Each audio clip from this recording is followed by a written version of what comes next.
Everyone, स्वागत है आपका हमारे चैनल पे। ठीक है, और आज के इस वीडियो में जो हम लोग बात करने वाले हैं वो बेसिकली हम लोग बात करेंगे कुछ क्वेश्चन के ऊपर में, जो कि क्वेश्चन जो होगा वो बेसिस होगा आपका कॉनकेव और जो कॉन्वेक्स जो टॉपिक हम लोग पढ़े थे उस टॉपिक के बेसिस पे हमारे पास कुछ क्वेश्चन होंगे। ठीक है, तो बेसिकली हम लोग वहाँ पे तीन चीज़ पढ़ा था। एक कॉनकेव किस तरीके से चेक करेंगे किसी फंक्शन का, एक कॉन्वेक्स किस तरीके से निकालेंगे, और हम लोग इन्फ्लेक्शन ऑफ ए फंक्शन यानी कि इन्फ्लेक्शन ऑफ ए पॉइंट के बारे में भी पढ़े थे। तो इन द बेसिस अब हम लोग जो यहाँ पे डिस्कस करेंगे वो हम लोग कुछ क्वेश्चन के ऊपर डिस्कस करेंगे।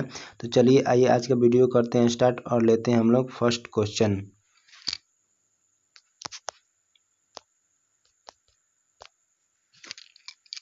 तो आप यहाँ पे देख सकते हैं जो सबसे पहला जो मेरे पास जो क्वेश्चन है वो यहाँ पे क्वेश्चन नंबर 1 है। ठीक है, जो कह रहा है क्वेश्चन नंबर 1 वो ये कह रहा है कि find the points of A inflection of a force. ठीक है, यहाँ पे जो हमारे पास जो कोई भी एक हमारे पास एफ एक्स फंक्शन है उस फंक्शन का हमको क्या निकालना है, पॉइंट ऑफ इन्फ्लेक्शन निकालना है। और जो फंक्शन जो दे रखा है वो फंक्शन दे रखा है कि x³ - 6x² प्लस का 3x प्लस का 1 है। ठीक है, और यहाँ पे एक चीज़ और मुझसे पूछा जा रहा है कि and also find F x of concave और कॉन्वेक्स पॉइंट, यानी कि एफ एक्स जो हमारे पास जो फंक्शन दे रखा है वो फंक्शन को हमको चेक करना है कि वो कॉनकेव फंक्शन है या कॉन्वेक्स फंक्शन है। अगर है तो वो किस पॉइंट पे है, इस चीज़ को भी हमको निकालना है। तो देखिए, सबसे पहले सॉल्यूशन निकालने के लिए मैं आपको सबसे पहले जो मैं स्टेप बताऊंगा वो आपको ये बताना चाहता हूँ कि यानी कि मैं आपको सबसे पहले एक रिवीजन कराना चाहता हूँ कि जो कुछ भी हम लोगों ने पिछले वाला वीडियो में हम लोग यहाँ पर पढ़ के आए हुए हैं। तो ठीक है, तो देखिए सबसे पहले हम लोग रिवीजन करते हैं। तो मैंने आपको यहाँ पे बताया था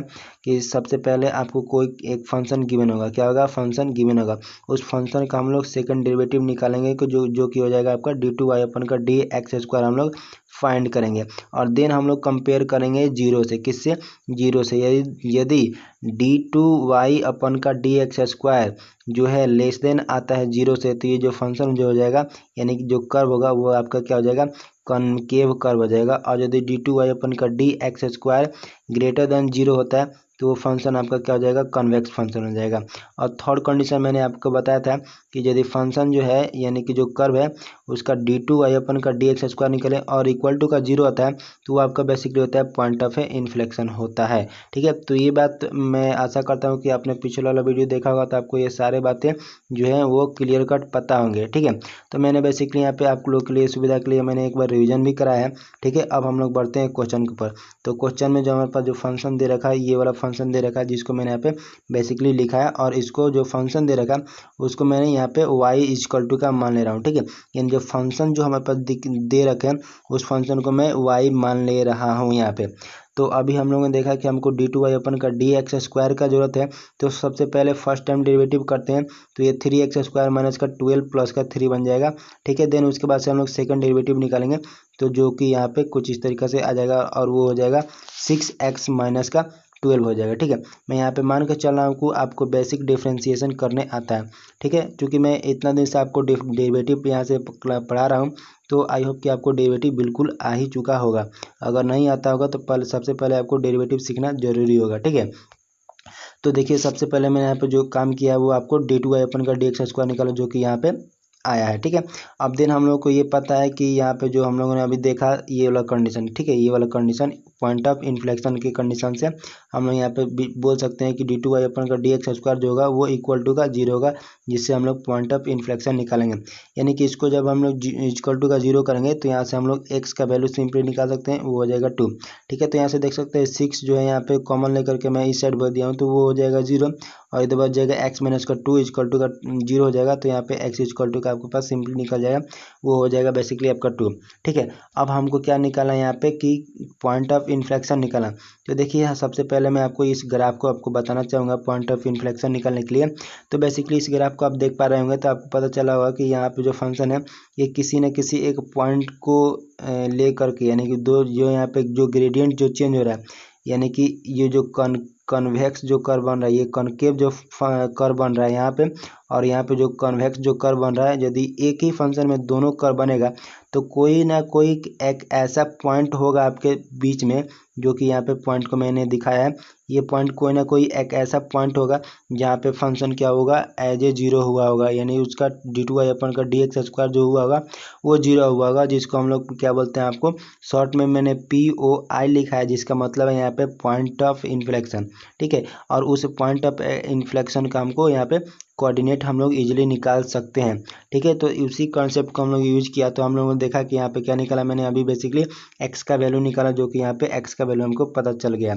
और हमको यहाँ पे निकालना पड़ेगा अब y का वैल्यू निकालना पड़ेगा।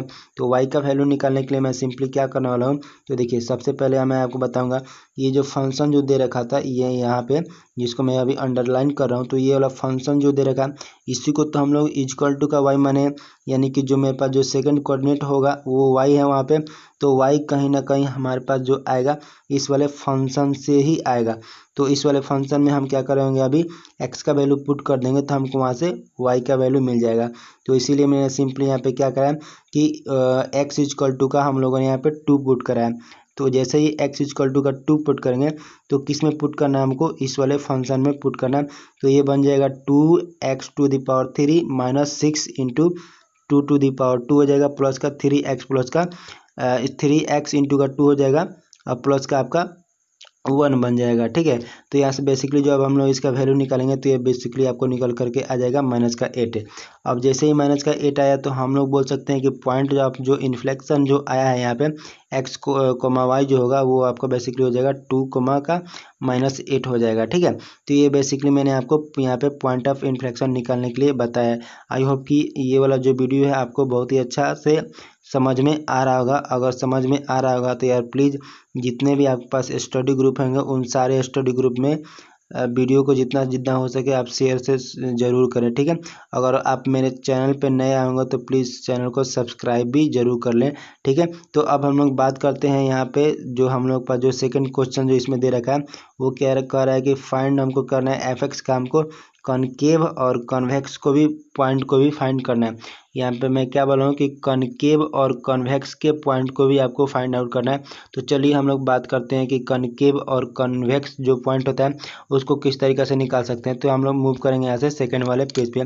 तो सेकंड वाले पेज पे आपको यहाँ पे एक सबसे पहले मैंने आपको यहाँ पे एक फिगर बनाया है, और वो फिगर क्या है इसके बारे में सबसे पहले अभी मैंने आप लोगों के साथ डिस्कस किया था।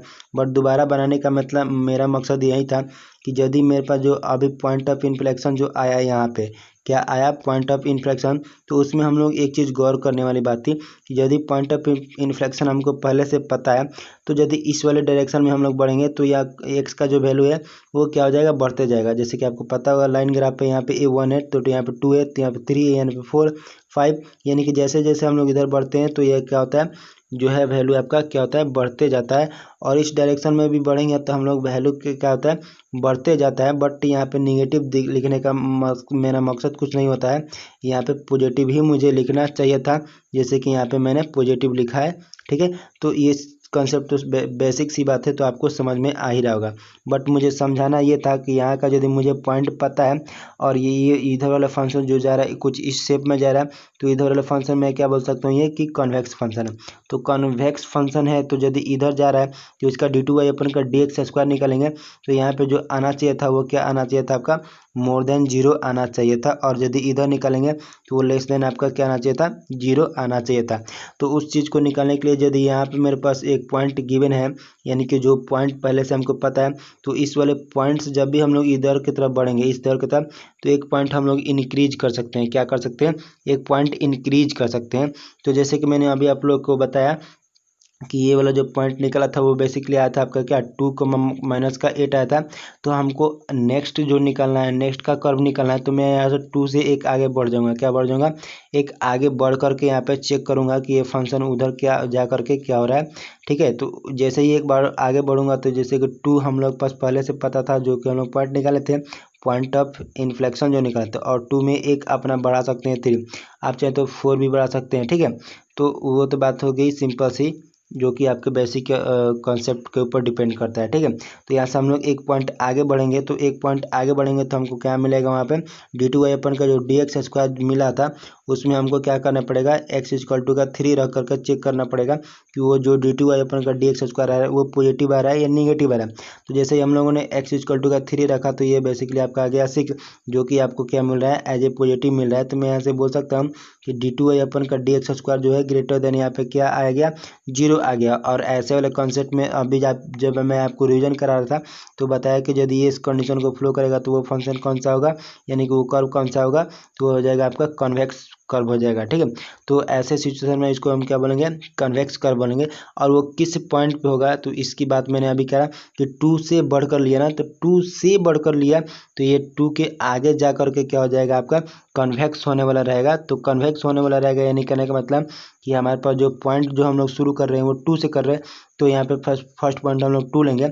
और इसके बाद से जो आगे बढ़ रहा है यानी कि यहाँ से 2 से पॉइंट जो आगे बढ़ रहा है ये तो कहीं भी जा सकता है, क्या हो सकता है, कहीं भी जा सकता है। यानी कि जो यहाँ पे फंक्शन जो दे रखा है वो क्या दे रखा है, यहाँ पे दे रखा है वो पोलिनोमियल फंक्शन। तो पोलिनोमियल फंक्शन जो होता है उसका रेंज जो होता है इन्फिनिटी माइनस प्लस इन्फिनिटी से माइनस इन्फिनिटी होता है। तो यहाँ पे प्लस इन्फिनिटी से प्लस इन्फिनिटी होगा, तो यहाँ पे 2 तो हमको ऑलरेडी मिला हुआ है और आगे हम लोग कोई सा भी वैल्यू ले सकते हैं। तो यहाँ पे मैंने सिंपली पॉजिटिव में इन्फिनिटी लिख दिया है। ठीक है, और इसी तरीके से हम लोग बात करेंगे सेकंड पॉइंट की, यानी कि हम लोगों ने यहाँ पे जो अभी देखा तो हम लोगों ने क्या देखा कि 2 से बढ़ करके एक वैल्यू लिया था। यदि हम लोग को यहाँ पे इन पॉइंट ऑफ हम लोग को इन कन्वेक्स जो निकाले और पॉइंट ऑफ हम लोग को कॉनकेव निकालना पड़ेगा, यानी कि हमको एक नेगेटिव करना पड़ेगा। आप चाहें तो 2 भी नेगेटिव कर सकते हैं, 3 भी नेगेटिव कर सकते हैं।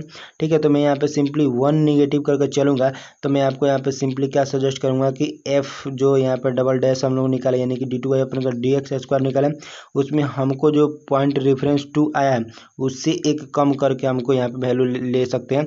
तो मैंने बेसिकली एक कम करके वैल्यू x = का 1 पुट करा, तो 6 × का 1 माइनस का 12 हो जाएगा, जो कि यहाँ पे बेसिकली आपको निगेटिव आ रहा है। और जैसे ही निगेटिव आ रहा है तो हम लोग यहाँ से एक चीज़ को कंफर्म कर सकते हैं, वो इस वाले कंडीशन को कंफर्म कर सकते हैं कि जो कि d2y अपन का dx² जो होगा वो आपका लेस देन 0 आ रहा है। तो जैसे ही लेस देन 0 आ रहा है तो हम लोग क्या बोल सकते हैं, जो हमारे पास जो कर्व होगा वो कर्व कौन सा होगा, कॉनकेव कर्व होगा। और वो किस पॉइंट पे होगा, देखिए नेगेटिव कहने का मतलब कि वो नेगेटिव कोई भी सा भी नेगेटिव हम लोग ले सकते हैं, मैंने अभी आपको बताया। तो वो कोई सा भी नेगेटिव ले सकते हैं, वो इन्फिनिटिव नेगेटिव ले लेंगे।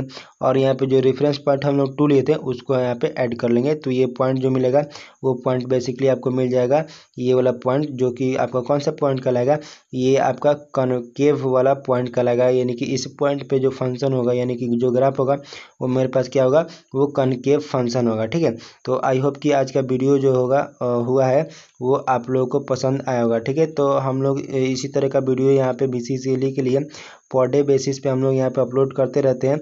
और केवल मैं मैथ का ही नहीं बल्कि और भी जो भी सब्जेक्ट है आपका मैकेनिक्स या इंजीनियरिंग मैकेनिक्स जिसको बोलते हैं हम लोग, तो इंजीनियरिंग मैकेनिक्स मैथ और जो इंग्लिश पूछता है उन सारे को यहाँ पे मैं कवर करता हूँ। तो प्लीज़ आप यदि मेरे चैनल पर नए आए होंगे तो ठीक है, आप आए हैं तो यहाँ पे जब पहुँच ही गए हैं तो आपको यहाँ पे बिल्कुल ही एक अच्छा मटेरियल मैं प्रोवाइड करूँगा, तो सो दैट आपको ये इन्फॉर्मेशन सबसे पहले मिले। तो इसके लिए सबसे पहले आपको मेरे चैनल को सब्सक्राइब करना पड़ेगा और बेल आइकन को प्रेस करना तो कभी भूलना ही नहीं है आपको, क्योंकि बेल आइकन को जब आप प्रेस करते हैं तभी आपको सबसे पहले नोटिफिकेशन मिल पाता है। तो मैं आज का वीडियो यहीं पे एंड कर रहा हूँ और आपको मिलेंगे हम नेक्स्ट वीडियो में नेक्स्ट कॉन्सेप्ट के ऊपर। ठीक है, तो बने रहिए मेरे साथ। और आपको जाते जाते मैं एक बात और बता दूं कि जो मैं नेक्स्ट का टॉपिक जो लूँगा वो एसिम्प्टोट्स होगा। टॉपिक क्या होगा, एसिम्प्टोट्स होगा, जो कि आपका नेक्स्ट